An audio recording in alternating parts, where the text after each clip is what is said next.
আসসালামু আলাইকুম। Hello everyone, আমি স্বপ্নি ব্লগ অ্যান্ড কুকিং চ্যানেল থেকে বলছি।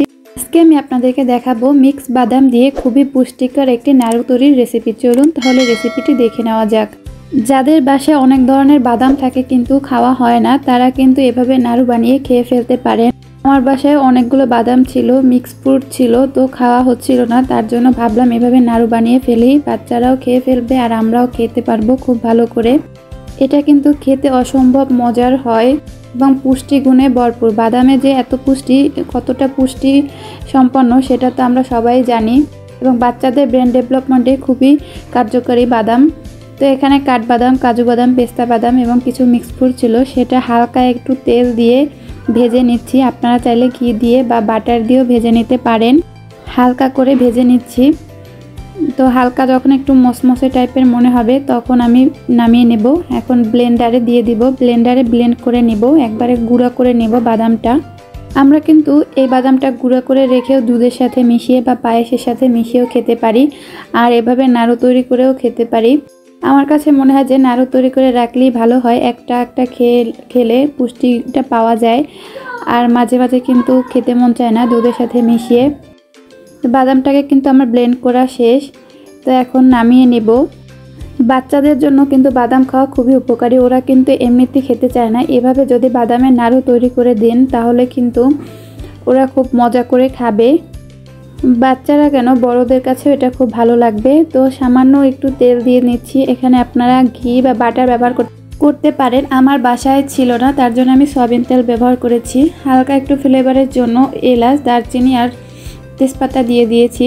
তো ভেজে কিন্তু এটা আবার উঠিয়ে নেব নেড়ে চেড়ে, ভিতরে রাখার দরকার নেই। এখন বাদামের মিক্সটা এখানে দিয়ে দেব, হালকা করে একটু তেলে ভেজে নেব বাদামটা।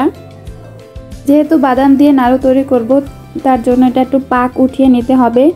তো একটু নেড়ে হালকা গরম করে নিচ্ছি, তারপরে আমি অন্য উপকরণগুলো মিশাবো। এটা তৈরি করতে কিন্তু খুব বেশি উপকরণের দরকার হয় না। এখানে আমি খেজুরের গুড় দিয়ে দেব। অবশ্যই খেজুরের গুড়টা দেওয়ার চেষ্টা করবেন, তাতে করে কিন্তু পাকটা ভালো হবে। আর চাইলেও চিনি দিতে পারেন, কিন্তু সেই পর্যায়ে চিনিটা আগে খুব ভালো করে জাল করে আঠালো আঠালো ভাব করে নিতে হবে, তা না হলে কিন্তু পাকটা আসবে না, লাড়ুগুলো গোল হতে যাবে না। তো খুব ভালো করে নেড়ে চেড়ে এটা একবারে আঠালো আঠালো হওয়ার আগ পর্যন্ত নেড়ে নেব।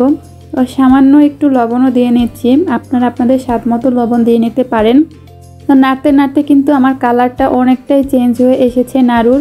তো এভাবে আপনারা দেখতে পাচ্ছেন যে একবারে মানে মিশে যাচ্ছে। তো এই পর্যায়ে যখন আসবে তখনই বুঝতে পারবেন যে আপনার কিন্তু পারফেক্ট নাড়ু তৈরির ব্যাটার তৈরি হয়ে গেছে। তো আমি এই পর্যায়ে কিন্তু একটু পরেই নামিয়ে নেব। খুব ভালো করে পাক উঠিয়ে নিচ্ছি, না হলে কিন্তু নাড়ুর বলগুলো হতে যাবে না। তো আপনারাও অবশ্যই কিন্তু এভাবে পাক উঠানোর চেষ্টা করবেন। আমার ভিডিওটি যদি ভালো লেগে থাকে আমার চ্যানেলটি সাবস্ক্রাইব করে পাশে থাকতে পারেন, এবং পাশে থাকা বেল বাটনটি প্রেস করে রাখবেন, যাতে করে আমি ভিডিও ছাড়ার সাথে সাথে আপনারা পেয়ে থাকেন। লাইক করবেন, কমেন্ট করবেন। নতুন নতুন আরও ভিডিও পেতে আমার চ্যানেলের সাথেই থাকুন। তো এই পাশে কিন্তু আমি কিছু পরিমাণ নাড়ু করে নিয়েছি, আর অনেকটাই গরম ছিল, কিন্তু গরম থাকলে ওই পর্যায়ে আপনারা হাতটা একটু পানিতে ভিজিয়ে তারপর নাড়ুগুলো তৈরি করে নেবেন। পাশ থেকে আমি একটা বাটিতে চেপে চেপে রেখেছি, বরফি তৈরি করব নাড়ু। রেসিপিটি কিন্তু তৈরি করা শেষ। আল্লাহ হাফিজ সবাইকে। আসসালাম।